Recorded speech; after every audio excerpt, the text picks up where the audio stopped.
51절까지 말씀 3절밖에 되지 않는데요. 우리 한 목소리로 함께 읽도록 하겠습니다. 이스라엘 자손이 그들의 경계를 따라서 기업의 땅 나누기를 마치고 자기들 중에서 눈의 아들 여호수아에게 기업을 주었으니 곧 여호와의 명령대로 여호수아가 요구한 성읍 에브라임 산지 딥낫세라를 주매 여호수아가 그 성읍을 건설하고 거기 거주하였더라.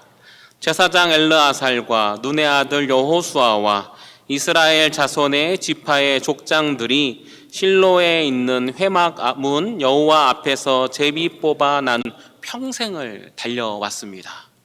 오늘 본문 말씀은요, 여호수아가 이 사명을 모두 잘 감당하였다라는 사실을 보여주고 있습니다. 19장 49절 앞부분에 보니까 이렇게 말씀하죠. 이스라엘 자손이 그들의 경계를 따라서 기업의 땅 나누기를 마치고 라고 말씀을 합니다. 또 51절에도 이에 그 땅 나누는 일을 마쳤더라 라고 말씀을 합니다. 이 사실은 여호수아가 하나님께서 맡기신 두 번째 명령, 그들에게 각 지파별로 땅을 기업으로 나누어 주라라는 그 명령을 잘 감당하였다라는 사실을 보여주고 있습니다. 오늘 말씀은 땅 나누는 것의 결론에 대한 말씀이 되겠습니다. 제가 지도를 하나 준비했는데요. 이 지도를 여기에도 보시겠지만 교회 홈페이지에도 제가 올려놨습니다. 여러분께서 여호수아를 읽을 때 도움이 될 수 있을 것 같아가지고 제가 직접 그린 건 아니고 인터넷에서 잘 찾아서 잘 올려놨습니다. 보시면 지난 시간에 함께 나누었던 7지파의 내용이 나와 있죠. 이스라엘 지파가 9지파 반이 이 가나안 땅에서 땅을 얻게 되었는데 제일 먼저 얻은 지파가 유다 지파였습니다. 갈렙을 비롯해서 유다 지파, 남쪽에 노란 색깔로 되어 있는 부분이 유다 지파입니다. 두 번째가 에브라임이랑 므낫세, 요셉 지파였었죠. 역시 뭔가 있는 지파가 와서 우리 달라고 이야기하는, 그래서 므낫세와 에브라임 지파가 그 가운데 있는 하얀색과 회색 부분이 므낫세와 에브라임 지파였습니다. 그리고 나머지 7개 지파 이야기가 등장하고 있는데 베냐민 지파는 유다 지파와 에브라임 지파 그 사이에 잘 안 보이죠? 약간 핑크색 빛깔이 돌아가는 데가 이 베냐민 지파입니다. 그리고 시므온 지파는요 조금 특이하죠. 유다 지파 안에 동그라미 쳐서 시므온 지파라고 써 있는 걸 보게 되고요. 스불론 지파는 므낫세 지파 위쪽에 위치하고 있습니다. 좀 조그맣지만 꽤 비옥한 땅이라고 이야기를 합니다. 그 오른쪽에 이사갈 지파가 있고 그 왼쪽에 스불론 지파 왼쪽에 해변의 비옥한 땅에 아셀 지파가 있습니다. 아셀 지파 북쪽에는 납달리 지파가 등장하고 있고 마지막으로 단 지파가 유다와 에브라임 사이 베냐민 지파 왼쪽 해변 쪽으로 그 주황색이죠. 거기에 위치하고 있는 것을 이렇게 볼 수가 있습니다. 한 지파가 빠졌죠. 어떤 지파가 빠졌죠? 레위 지파가 빠졌습니다.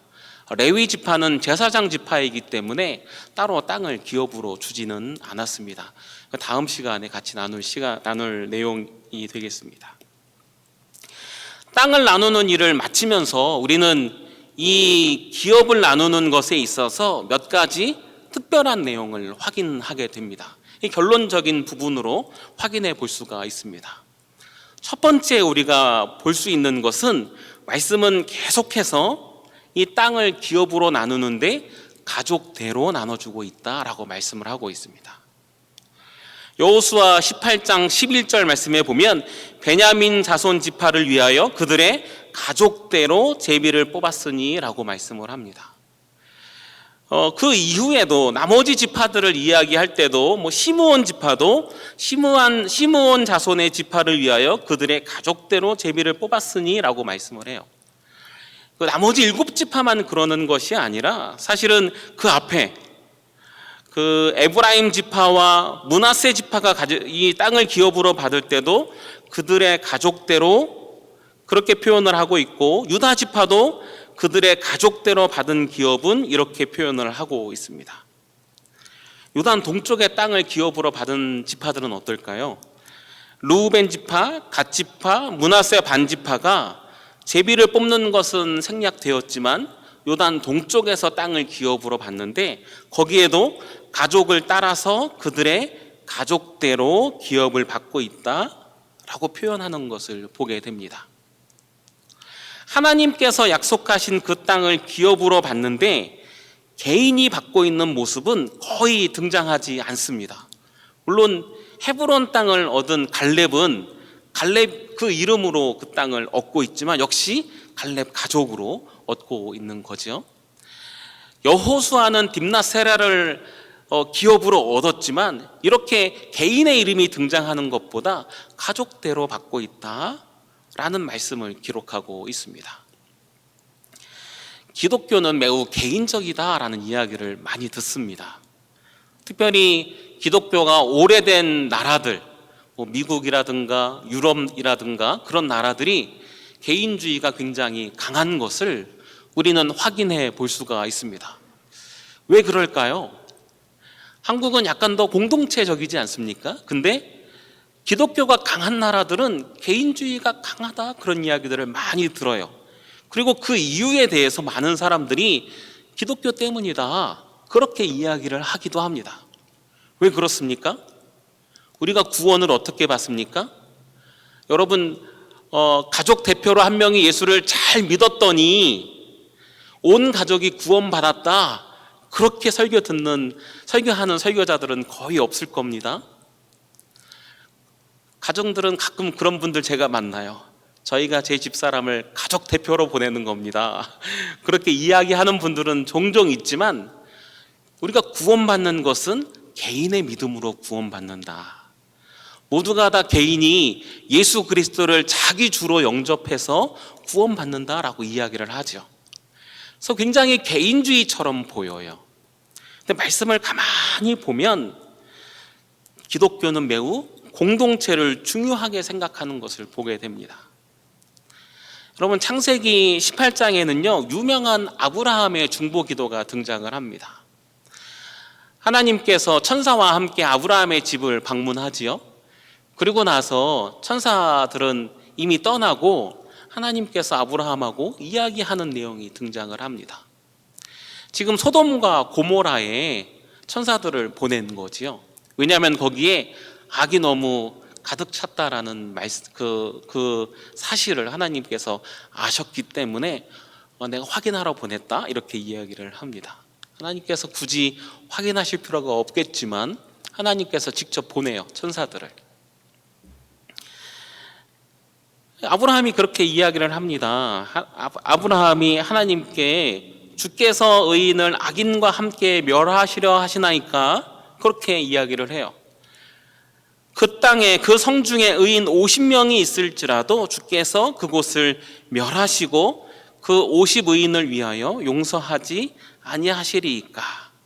주께서 이같이 하사 의인을 악인과 함께 죽이심은 부당하오며 의인과 악인을 같이 하심도 부당하나이다.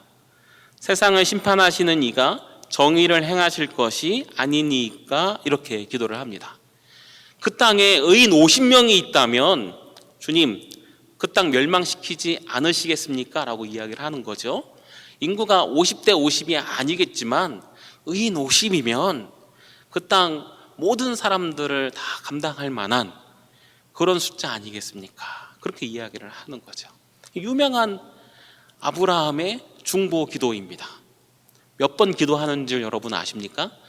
6번 기도하죠. 50명에서 45명으로 또 45명에서 40명, 30명, 20명 제가 한 번만 더 아뢰겠습니다. 주님 거기에서 10명을 찾으면 어떡하시겠습니까? 하나님께서 그 땅에 10명을 찾아도 내가 멸하지 않겠다. 아브라함 여러분 천하보다 귀한 한 영혼 아닙니까? 주님 의인 한 명만 있으면 되는 건 아니겠습니까? 그러지 않았어요. 아브라함이 10명에서 거기에서 기도를 멈춥니다. 왜 그랬을까요?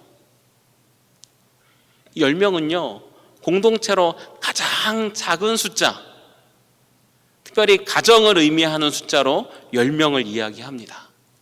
지금 아브라함의 기도는 그 성 가운데 신실하고 온전한 한 가정만 있어도 주님께서 혹시 그 성을 멸하지 않으시겠습니까? 라고 기도하고 있는 거죠. 기독교는요, 이 공동체적이에요. 빌립보 감옥에서 사도 바울이 빌립보 간수에게 했던 말씀 여러분 잘 아실 겁니다. 사도행전 16장 31절 말씀에 보면 이르되 주 예수를 믿으라 그리하면 너와 내 집이 구원을 받으리라. 기독교는 개인적이지 않습니다. 오히려 기독교는 매우 공동체적입니다. 신앙생활은 절대 혼자 할 수가 없습니다. 불완전하고 문제가 많아 보여도 교회 공동체를 통해서 함께 신앙생활을 해야 합니다. 하나님께서 허락하신 약속의 땅도 개인적으로 받지 않습니다. 그 가족대로 얻고 있는 것을 말씀은 보여주고 있습니다. 사랑하는 성도 여러분, 옆에 있는 교회 가족들을 좀 바라봐 주세요. 한번 옆에 한번 고개를 살짝 돌려보세요. 천국에 함께 가실 분들입니다. 여러분, 교회 가운데 때로는 갈등이 있더라고요. 모두가 다 좋으면 좋겠어요. 근데 지내다 보면은 갈등도 생기고 때때로는 이렇게 속상한 일도 생기더라고요. 그러다 보니까 제가 제 얘기해서 죄송합니다. 저는 B형인데 A형 같은 소심함이 있나 봐요. 상처를 받으면 자꾸 피하게 됩니다. 안 부딪혀야지. 그렇게 자꾸 제가 이렇게 어떻게 표현해야 되죠? 이렇게 조금 쪼그라드는 그런 모습들을 보게 돼요. 근데 풀어야 됩니다, 여러분. 왜요? 우리 교회에서 지내는 거 일주일에 한 번, 많이 와야 서너 번, 그리고 내 평생 교회에 열심히 다녀봤자 50년, 100년. 그래, 참으면 되지, 안 보면 되지, 그럴지 모르겠어요. 근데 우리가 함께 하나님 나라에서 함께 땅을 기업으로 받을 거라고 생각해 보십시오. 그 영원히 하나님 앞에서 함께 영생을 누리며 기뻐하는 그 자리에 함께 있을 분이다. 여러분 어떻습니까? 더 많이 사랑해야 되죠. 더 많이 용서해야 되고요. 더 많이 함께 할 수 있어야 되는 모습입니다. 말씀은 이렇게 가족대로 그 땅을 얻었다라는 사실을 이야기해 주고 있어요. 특별히 이제 5월이 되면은 우리가 다음 주일부터 어린이 주일, 그 다음에 또 어버이 주일, 또 교사 주일, 이렇게 5월이 되면 가정의 달로 많이 지키게 되는데, 특별히 가족들을 위해서 여러분 기도를 좀 많이 모았으면 좋겠습니다. 교회 가족을 위해서도 기도를 많이 모았으면 좋겠고, 또 우리 가족들을 위해서 아직 믿지 않는 이들이 있다면, 믿긴 믿지만 아직 믿음이 연약한 가족들이 있으면 위해서 기도를 많이 모았으면 좋겠어요. 함께 땅을 기업으로 받을 귀한 사랑하는 지체들이다. 여러분 꼭 기억하셨으면 좋겠습니다. 두 번째로 특별한 내용이 하나 더 있는데, 그 내용은 시므온 지파의 땅을 유다 지파 안에서 얻었다라는 사실입니다. 좀 특이하죠? 여호수아 19장 9절 말씀에 보니까 이렇게 말씀합니다. 시므온 자손의 이 기업은 유다 자손의 기업 중에서 취하였으니 이는 유다 자손의 분깃이 자기들에게 너무 많으므로 시므온 자손이 자기의 기업을 그들의 기업 중에서 받음이었더라. 이렇게 말씀을 합니다. 말씀은요, 시므온 자손이 가족대로 기업을 얻었는데 그 기업을 유다 자손의 기업 중에서 취하였다라고 말씀하고 있어요. 그리고 그 이유에 대해서 여호수아 19장에서는 그 이유에 대해서 유다 자손의 분깃이 너무 많았기 때문이다라고 말씀하고 있습니다. 여러분도 아까 지도 보시면 아시겠지만 유다 자손 그 땅이 굉장히 커 보였어요. 사사기 1장에 보면은 유다 지파와 시므온 지파가 제비 뽑아 얻은 땅을 차지할 때에 함께 나가서 싸우는 것을 기록하고 있습니다. 그러니까 결국에 이 두 지파가 같이 힘을 합쳐서 그 땅을 기업으로 이미 제비 뽑아 얻은 그 땅을 결국 정복하는 내용이 사사기 1장에 기록되어져 있습니다. 이 말씀을 준비하면서 우리는 어떻지? 이런 생각을 해봤어요. 우리한테 있는 내 땅을 다른 지파에게 나눠준다? 여러분 어떻습니까? 사실 우리는 만족을 모르죠. 특별히 이 물질에 대해서는 만족을 모릅니다. 여러분 둘러보면 아실 겁니다. 평생 써도 남을 만큼 충분한 물질을 갖고 있는 사람들이 더 열심히 일하고 있어요. 더 열심히 일하니까 더 많은 부를 누리게 되나요? 근데 나눠주지 못하죠. 잠언 말씀에 보면 이런 말씀이 있어요. 잠언 30장 15절 16절에 보니까 거머리에게는 두 딸이 있어 다오다오 하느니라. 족한 줄을 알지 못하여 족하다 하지 아니하는 것 서너시 있나니 곧 스올과 악이 배지 못한 태와 물로 채울 수 없는 땅과 족하다 하지 아니하는 불이니라. 불, 스올, 그리고 채울 수 없는 땅들.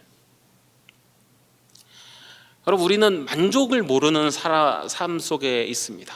근데 하나님의 나라는 우리 가운데에 나눠주고 족할 줄 아는 그런 삶이다라는 사실을 보여주고 있죠. 사도 바울이 디모데전서 6장 6절에서 디모데에게 이렇게 말씀을 합니다.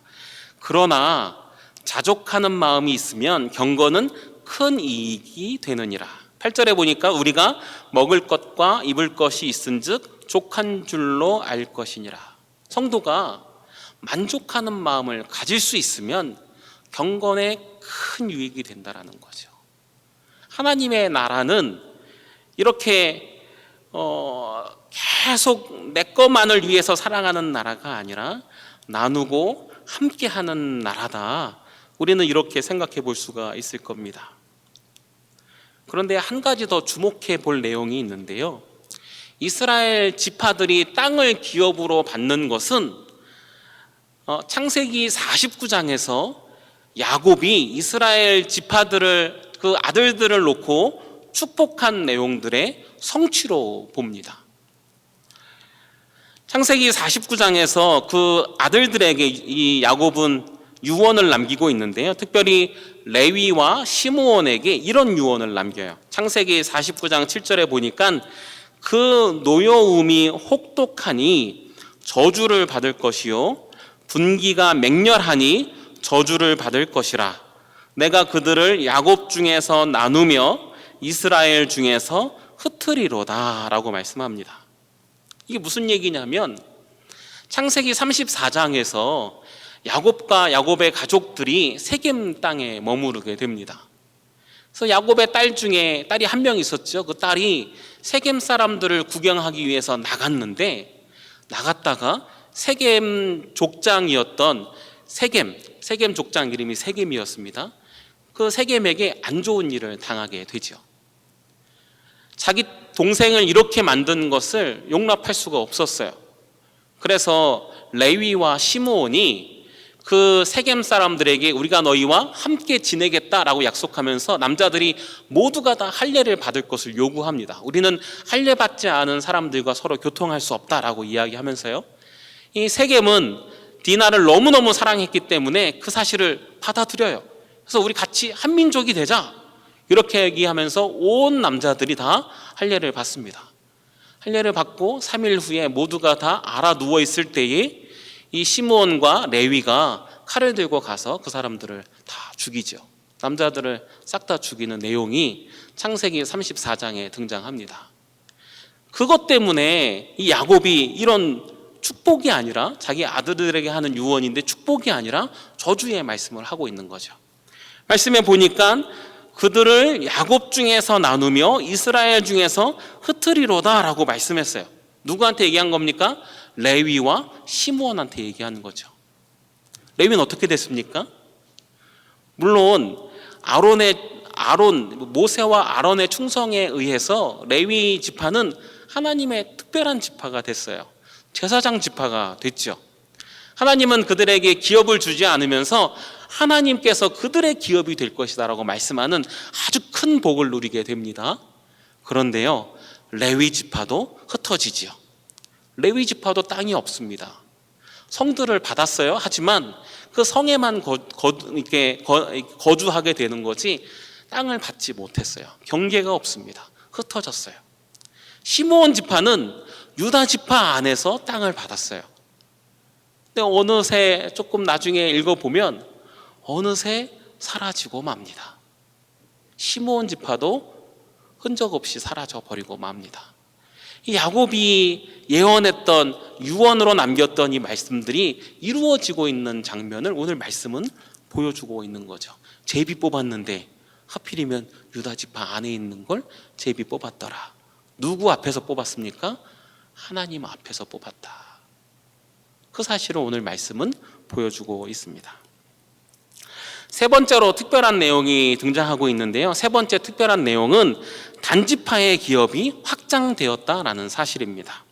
여호수아 19장 47절에 보니까 이렇게 말씀합니다. 그런데 단 자손의 경계는 더욱 확장되었으니 이는 단 자손이 올라가서 레셈과 싸워 그것을 점령하여 칼날로 치고 그것을 차지하여 거기 거주하였음이라.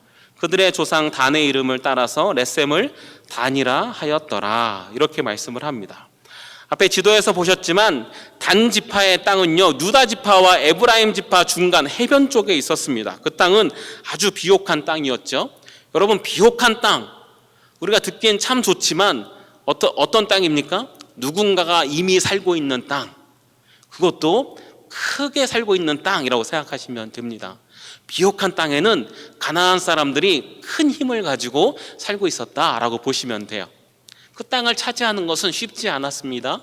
그래서 사사기에 보니까 이 단지파가 다 산지 위로 올라갔어요. 그리고 내려오지 못했어요. 아모리 사람들 때문에.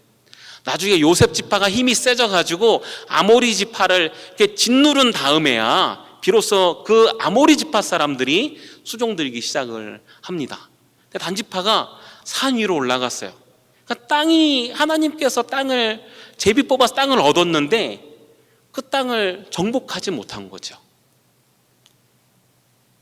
그래서 두리번 해보니까 어떻게 했냐면 두리번 하다가 다른 데로 가야 되겠다. 다른 데로 간 게 저 북쪽, 가장 북쪽 그 위로 올라가서 단지파가 새로운 땅을 얻게 됩니다. 여러분, 성경 보시면 종종 읽으실 거예요. 이스라엘 지파 전체를 이야기할 때 단에서부터 부엘세바까지라는 표현을 씁니다. 단은 가장 북쪽을 이야기하고 부엘세바는 유다 지파 안에 있는 한 도시를 이야기합니다. 그 이야기는 이스라엘 전체를 이야기하고 있는 거죠. 여러분, 지지난 시간에 같이 나눴을 때 에브라임 지파가 땅이 부족하다고 이야기하니까 여호수아가 뭐라고 이야기했습니까? 너희는 강하니까 스스로 개척하라 라고 이야기를 했어요. 그러니까 스스로 개척하라. 여러분, 단에서부터 부엘세바 그렇게 이야기하니까 결국 단지파는 이스라엘의 경계를 이루는 지파가 됐습니다. 이스라엘 땅은 처음에 제비 뽑은 땅보다 더 넓어졌겠죠. 어떻습니까? 좋은 겁니까? 오늘 말씀은요, 되게 담백하게 이야기해요. 단지파의 땅이 확장되어서 그들이 레셈이라는 땅을 차지하고 그 이름을 단이라고 바꿨다. 아주 담백하게 표현을 하는데 이 일이 이루어지는 내용이 사사기 18장에 다시 기록되어져 있습니다. 거기에 보면은 사사기 18장의 말씀에 보면은 단지파가 이 말씀을 시작할 때 그때에 이스라엘이 왕이 없었고 라고 이야기를 합니다. 이들의 행동이 왕이 없는 이스라엘의 잘못된 모습으로 기록하고 있는 거죠. 18장 30절에 마지막에 이렇게 말씀하는데 단 자손이 자기들을 위하여 그 새긴 신상을 세웠고 모세의 손자요 게르솜의 아들인 요나단과 그의 자손은 단지파의 제사장이 되어 그 땅 백성이 사로잡히는 날까지 이르렀더라 라고 말씀을 합니다. 그러면 제사장은 누가 돼야 됩니까? 아론의 자손이 돼야 되지요. 근데 이 요나단은 모세의 손자다라고 이야기를 하고 있어요. 모세의 손자. 그러니까 제사장이 되지 않아야 하는 사람을 제사장으로 삼고 어떤 신상도 만들지 말라고 하셨던 하나님의 말씀은 없어져서 신상이 거기에 존재하고 있고, 나중에 여로보암이 왕이 되었을 때 또 단에다가 금송아지도 하나 만들어 놓지요. 단지파는 결국에 거기에서 사로잡히는 그 날까지 거짓 신과 거짓 제사장과 함께 하고 있던 모습을 말씀은 기록하고 있어요. 어떤 신학자들은 나중에 요한계시록에 읽어보시면 단지파가 없어져 버렸어요. 단지파를 한국말 표현으로 해서 그런가요? 이단이다 그렇게 이야기하기도 합니다. 하나님께서 주신 그 약속의 땅, 물론 우리가 어떤 선택을 하든지 하나님 안에서 하는 선택들은 올바른 선택이 됩니다. 하나님이 결국엔 올바르게 이끌어 가세요. 근데 하나님이 약속해 주신 그것 좀 어렵고 힘들기 때문에 그거 버리고 다른 땅, 쉬운 땅을 차지하겠다, 평온하고 걱정이 없고 평화로운 그 땅, 그 사람들을 모두 죽이고 불사르고 그 땅을 차지하겠다, 이게 하나님의 정의, 하나님의 뜻에 합당하지 않은 것이다 라는 사실을 이 단지파 모습 통해서 확인해 볼 수가 있습니다. 여러분, 하나님께서 우리에게 주신 사명은 때때로 그게 힘들어도 감당해야 되죠. 왜 그렇습니까? 고린도전서 10장 말씀에 보니까 하나님은 이렇게 말씀하세요. 사람이 감당할 시험 밖에는 너희가 당한 것이 없나니 오직 하나님은 미쁘사 너희가 감당하지 못할 시험 당함을 허락하지 아니하시고 시험 당할 즈음에 또한 피할 길을 내사 너희로 능히 감당하게 하시느니라. 하나님께서 우리에게 약속하신 것은 우리가 감당할 만한 것이기 때문에 약속하신 거지요. 어렵다고 힘들다고 포기하는 것이 하나님의 뜻은 아닙니다. 물론 때때로는 다른 방법들이 사용되어지는 것이 필요하겠죠. 기도하면서 잘 걸어가는 것들은 필요합니다. 하지만 포기하고 그냥 내버려 두는 것은 하나님의 뜻이 아닌 것을 말씀은 보여주고 있습니다. 이제 결론의 말씀인데요. 오늘 말씀은 이 모든 기업 나누기를 마친 후에 여호수아에게 기업을 주고 있는 장면을 기록하고 있습니다. 우리 같이 한번 읽을까요? 여호수아 19장 49절 말씀입니다. 함께 읽겠습니다. 이스라엘 자손이 그들의 경계를 따라서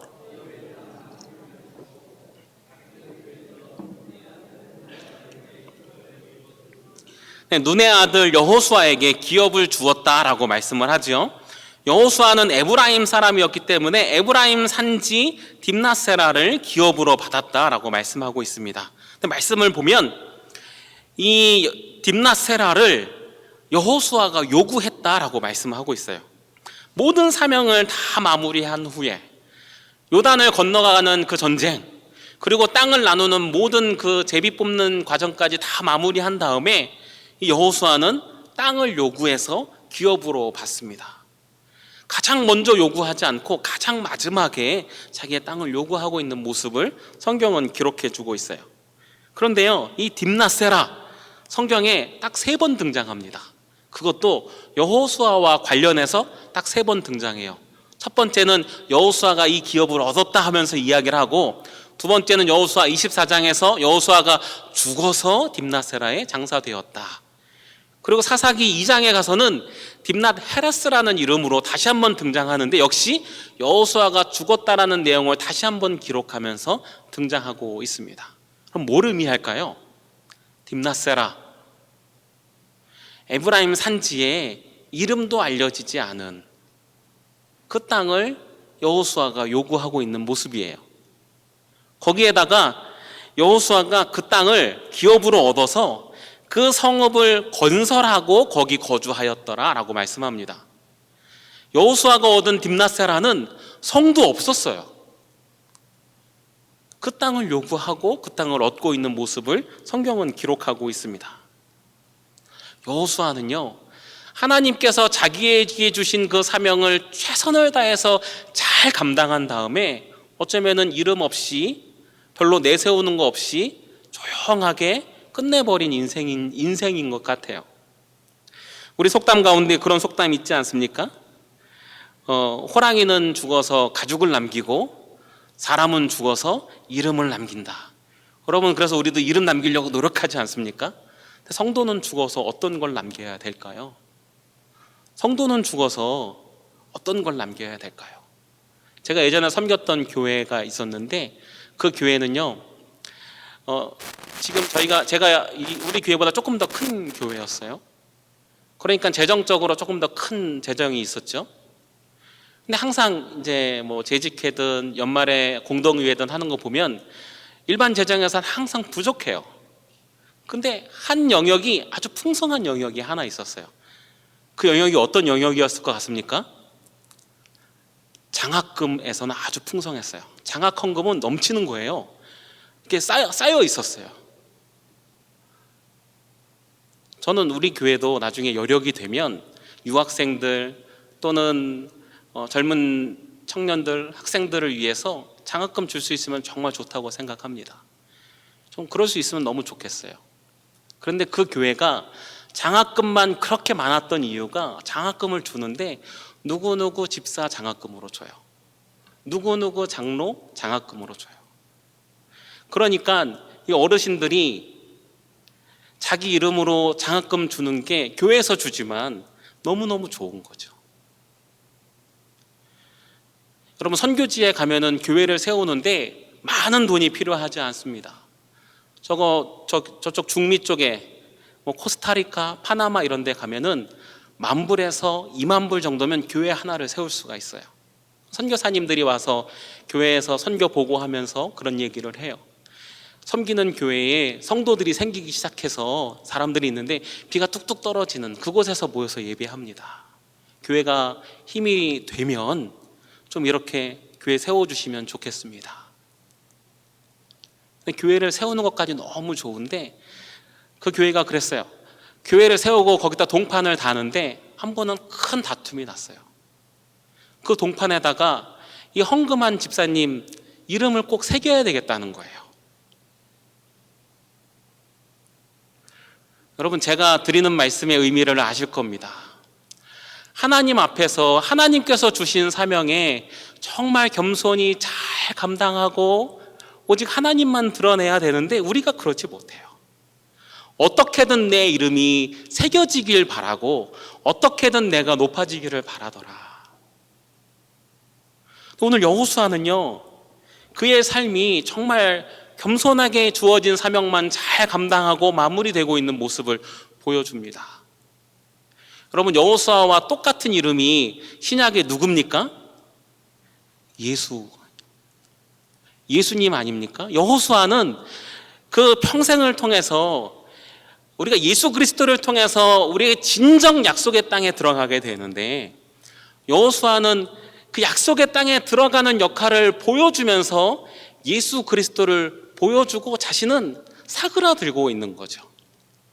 세례 요한이 그는 흥하여야 하겠고 나는 쇠하여야 하겠다라고 말씀했던 그 모습처럼 여호수아도 가장 작은 성읍, 건축되지 않은 그 땅을 얻어서 물론 하나님께서 충성된 일꾼에게 땅을 기업으로 주지요.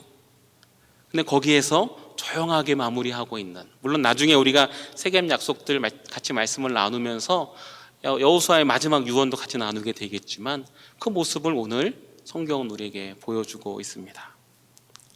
사랑하는 성도 여러분, 호랑이는 죽어서 가죽을 남기고 사람은 죽어서 이름을 남기지만 성도는 죽어서 하나님의 영광만 남겨야 되는 줄 믿습니다. 바라기는 저와 여러분이 오늘 이 땅 나누는 일을 마치고 있는 여호수아와 그 삶을 보면서 우리도 하나님 앞에서 참된 안식을 꿈꾸면서 우리에게 주어진 삶에 최선을 다하면서 하나님께만 영광을 올려드릴 수 있는 그런 복되고 아름다운 삶이 되기를 주님의 이름으로 간절히 소원합니다. 간절히 소원합니다. 아멘. 우리 같이 찬송 부르죠. 찬송가